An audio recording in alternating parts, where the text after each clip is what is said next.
If you're a human being, you may or may not have seen this saying in one point in your life. People die if they are killed. It's a saying that understands the world around us, giving us strength to live our lives without regret. Known to all as one of the most well-regarded quotes of all time. But no one knows its exact origin. People say it comes from beyond our world, others say it comes from our very souls, while others say it's a mistranslation from a fan sub. Whatever the case may be, it was such a good enough quote to be associated with the anime I'm about to review, Fate Stay Night. Fate Stay Night is a 2006 adaptation of a Type Moon visual novel of the same name, and was directed by Yuji Yamaguchi, and written by Mario Okada, who also wrote shows like Kodomo no Jiken, Horo Musako, and last but certainly not least, Anohana. But the question is, does the Fate Stay Night anime end up delivering even after all these years? Sit back, relax, and try not to die while being killed as I review Fate Stay Night. Adapted from one of the three storylines in the original visual novel, Fate Stay Night is mainly centered around our protagonist, Shiro Emiya, a good-spirited high school student with a bit of a magical secret who tries to do the right thing whenever he can, being good after his late adopted father inspired him to be. He goes to school, is friend with a cute girl, Sakura Mato, is looked after by his guardian/English teacher, Taiga Fujimura, does favors for the student body president who has a dislike for the school's model student, Rin Tosaka, fills in for other people's jobs when they're away, fixes things, etc. A nice young man, and besides the magic, life seemed to be quite normal for him. That is until a string of mysterious deaths start occurring around the city, and it's here where things take a twist. One day, Shiro witnesses a battle where he is seen and given chase. He ends up being fatally wounded and was left to die. That is until Rin comes and uses a gem to heal his injuries, later waking up in confusion. He heads home soon after, wondering about what had taken place, but it isn't long before the man that tried to kill him comes back to finish the job. But events turn as he unconsciously summons a mysterious, awe-inspiring woman in armor who introduces herself as Saber and that she is his servant. She fends off the spear-wielding man, who retreats after his identity is revealed. After an encounter with Rin and her servant, Archer, he's led to Kotomine Church where he meets Kire Kotomine, Rin's guardian who's revealed to be in charge of overlooking a magical war called the Holy Grail War. An event where 7 masters use servants to fight each other to see who will win the Holy Grail, in order to have one wish granted to them, whatever it may be. Each master has a servant belonging to one of 7 classes. Those classes are Saber, Archer, Caster, Berserker, Lancer, Rider, and Assassin, with each class having their own skills and special abilities called Noble Phantasms. Basically, it's like Pokemon with more bloodshed and no monsters. Shiro is hesitant at first, but after realizing the potential the Grail possesses if put in the wrong hands, he accepts, wanting to put an end to the conflict at hand. Now given a servant, Shiro is locked in a deadly spiral of dog-eat-dog. There will be fighting, there will be blood. He'll gain an ally, but make plenty of enemies, and death will follow in his wake. But in this conflict, little does anyone know that not everything is as it seems, as there is something afoot behind the scenes. Let the Holy Grail War begin!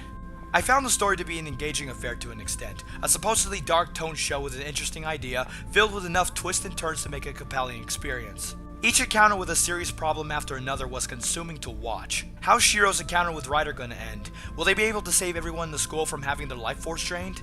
Will those two succeed at materializing the Grail? Who is this guy and how is he so powerful? I was hooked with each one, even adding a hint of mystery just for kicks. But this isn't all the show does, and when you get to the other elements of Fate Stay Night, this is where the problems start to pile up. One of them being the overall direction, how it can't decide between one or the other. It can't decide on whether it wants to be a serious anime filled with murder, blood, and mystery, or if it wants to be an action anime with a bit of ecchi, slice of life, and comedy. Its lighthearted elements clash into its otherwise dark setting, making things unfocused to the point where it even manages to get in the way of the story, not helped by the fact that a few of our characters are still high schoolers who, even in an event that involves life or death, still go to school. Wow, seeing the everyday activities of our characters on a nice sunny day, complete with wacky interactions, fan service, this is almost like a slice of life. During a supernatural fantasy version of Battle Royale. That's not to say that it fails to be funny and highly entertaining. If anything, both sides succeed at their mission, being engaging and fun by themselves. But considering that it takes 4 episodes to truly get going, they feel like they belong to 2 different shows. There's a difference between breathing levity to a story and flat out changing directions constantly, and in this case it has the problem of doing the latter work and go from this to this on a regular basis. Yep, lots of crazy things keep happening around here.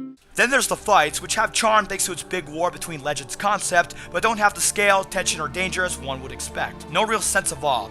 Yeah, there's blood, and the characters come close to death on more than one occasion, but you know with Shiro's constant babble about not giving up, everything is going to be okay. I need to talk about the characters, huh? From the selfless Shiro to the semi-twisted Elias field, the cast of Fate Stay Night are a colorful lot, but with the exception of Saber, they don't have much when it comes to depth. Inspired to be the best guy ever by his late adopted father who saved his life after a big disaster 10 years prior and taught him a little magic, Shiro tries to be in the right and is pretty brave, and when he needs to fight, he fights because he wants to prevent further conflict instead of selfish reasons like the others. And that's really all he has going for him. being the good guy in a bad situation. Complete with his "I will never give up" attitude, it ends up depriving him of dimension. He never truly doubts his beliefs, nor is it ever explored. It's just, hey, my dad told me to be good, so I'll be good. Essentially staying the same from beginning to end. You know this guy's gonna be the same no matter what, and man, he's so bland, he makes a whiteboard look complex. Thankfully, Rin and Saber hold up better, featuring more flexible personalities and traits that make them more compelling compared to Shiro. Though Rin is kinda serious about the war, understanding the severity of the conflict and even goes as far as to fight Shiro at one point, at the same time she isn't brutal like some of the other masters, further humanized by her emotions and bravery to risk her life when need be. She's capable but isn't invincible, sometimes reliant on the others to get her out of a jam. She's also quite responsive towards the things Shiro tries to do, whether it would be going into a fight or other ideas he may have. Then you have the tough mother herself. Saber is Shiro's servant, and quite a powerful one at that. She starts off as being emotionally suppressed and no nonsense to focus on keeping Shiro alive in the war just to gain the Holy Grail and not much else. Warrior first, person never. But she warms up as the show goes on. She can turn her weapon invisible thanks to her invisible air double phantasm, with the strongest being Excalibur. Yes, Saber is this universe's King Arthur, and it's shown that she once ruled her land as best she can, with the end result being rather destructive and wishes for someone else to be king instead of her. Unlike Shiro, whose ideals always work out, hers have turned against her. Being a fair but near emotionless king, and a fierce warrior who knew a lot about war, but not enough about people, and she paid the price because of it and wants to change it. This is what gives her an edge as a character, as we see the cost of her convictions, and that Shiro can end up experiencing the same thing. Sure, this isn't something that's actually brought up, but it's there, even if it never ends up happening. The both of them are much more interesting, having something to them that keeps them from being stock as hell. That is until you come across the show's other problem. The shifting direction also plays with their characters. Given the chance, Fate Stay Night doesn't pass up any opportunity to have a penny flash gag, go for a cheap "oh my gosh he's naked" moment, or has them do fuck all in order to get a laugh. But where it can feel a bit forced for Rin, this totally doesn't work well for Saber. Yes, I know the visual novel can double as being a bishoujo, but she's a tragic figure, raised to do great things only to come to a horrible end. When the show treats her in a fashion such as this, it makes you go, why? Then there's the supporting cast, who do their job at populating the show, whether it would be friend, foe, or someone who just has something hidden within. If I were to say anything about these characters, it would be that not everyone gets the same treatment, not being involved enough to be impactful, having a short amount of screen time before we can know them more, or in the case of Sakura, have a major impact in a different storyline. The only real exceptions are Elias Veal and her servant Berserker, Kirei, and this dude, mainly because they either have the most presence or are essential to the story and its numerous twists and turns. This is understandable, considering that this is an adaptation of something that probably has a crap ton of story and dialogue. Overall, the plot and characters is a mixed bag. The plot is an interesting one, and as a thriller it hits the places that matter. However, it's also hurt by a constantly shifting direction that adds slice of life, bishoujo, and comedy elements, which does succeed at being upbeat and funny, but have compatibility issues with its more serious elements and can get in the way of story progression. I'm sure the visual novel is better at telling its story than this, but on its own merits it could have been better. These aren't CGs or sprites, these are characters walking across a space, and what we get isn't bad. It's far from insulting, you can be entertained by this, but it also falls short. Speaking of CG, sprites, and walking, animated by Studio Deen, Fate Stay Night's visual presentation is slightly above average overall. However, there are a few kinks, and when I say kinks, I mean kinks and a dragon. I'll get to that. Fate Stay Night captures the look and atmosphere of its source material fairly well for the most part. Also, unlike a previous adaptation of a certain Type Moon property, the characters stick close to Takashi Takeuchi's designs than that did. My only real gripes are the use of this odd light effect and some of the bloom. The light effect appears in a lot of the scenes, especially at night where it's most noticeable. What's up with that anyway? If it's supposed to complement the show's visual style, it just ends up being kinda distracting. Then you get to the bloom, which is prone to be overdone at times. The animation can be decent when lots of motion is required. Even if the fights do leave much to be desired, at least it all looks fluid enough so that they're visually engaging. That is when they are in motion and not just having inner monologues and flashbacks. When things quiet down, however, so does the animation quality. Sure, not to the point where it's god-awful, but when Saber eating a bowl of rice is the most fluid piece of animation in a scene, you're left questioning priorities. But then there's the one thing Fate Stay Night uses very little of, but when it is used, the results are quite mind-blowing. Case in point, are you ready for it? This is the greatest eye cancer-inducing piece of digital wizardry that you'll ever see. Here it comes. 3, 2, 1. And there goes the budget, ladies and gentlemen. Okay, I'm not sure whose bright idea was to employ a badly modeled, textured, animated, and lit dragon, but if this is supposed to be a replacement for the visual novel's threesome scene, why this? It doesn't even fit well. It sticks out like a Left 4 Dead boomer in a room full of kittens with its lame lighting scheme and look. This is PS1 cutscene quality stuff. If I'm supposed to react to Shiro getting his arm bitten off, sorry, I just can't help but feel my mind is overloading with different responses at once.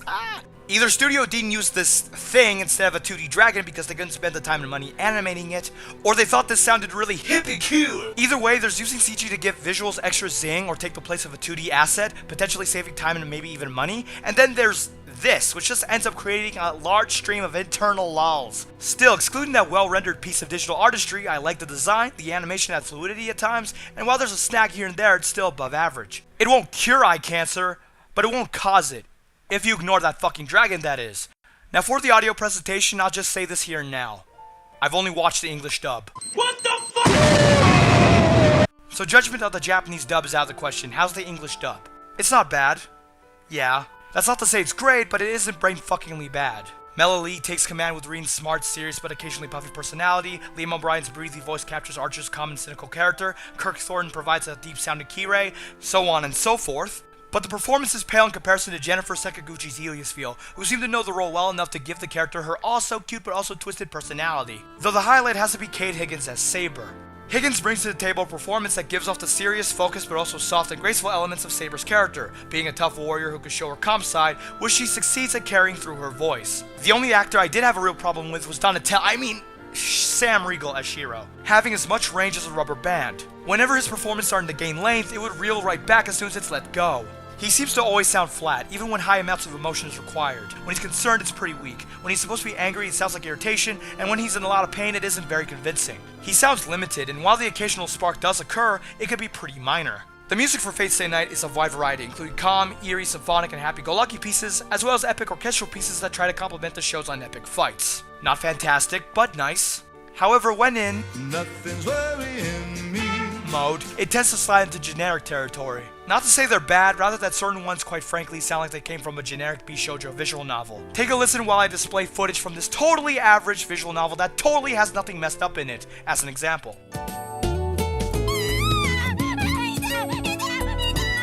Totally fits, right? Your eyes won't bleed unless you look at that dragon, nor will your ears bleed unless you're a subs over dubs person, in which case go seek the Japanese dub when you decide to watch. Despite its efforts, the 2006 adaptation of Fate Stay Night is a case where I'm torn on whether it's a good show to recommend, or if it's okay but nothing you'll yap to your friends about. On its own merits, the show does warrant a watch, but don't expect to have your mind blown, especially since its later produced prequel, Fate Zero, has received very high praises. Fate Stay Night is a decent show that passes in certain areas, but has shortcomings along the way. It's passable, a recommendable anime to a degree. It won't give you that devoid feeling you get when something you loved ends, but you'll at least get the thought, well, that was good. What else is there to watch? What else is there to watch? Bottom line, it's an anime I recommend, but not one that's truly exceptional, and for that, I give Fate Stay Night a 3 out of 5.